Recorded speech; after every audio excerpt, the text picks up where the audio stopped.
soit 10 ans coincé au 20e étage de l'hôtel.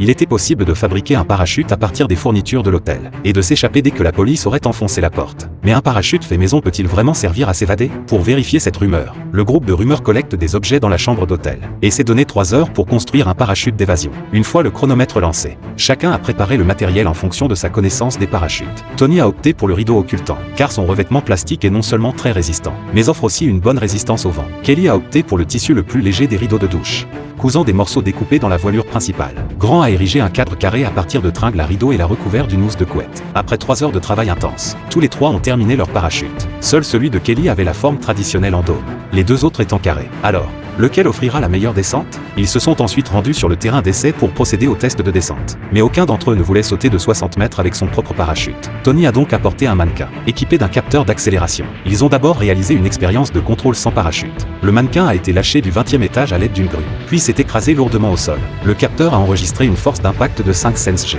Une force supérieure à 100 G représente un danger important pour les humains. Le mannequin pourrait-il survivre en utilisant leurs parachutes artisanaux?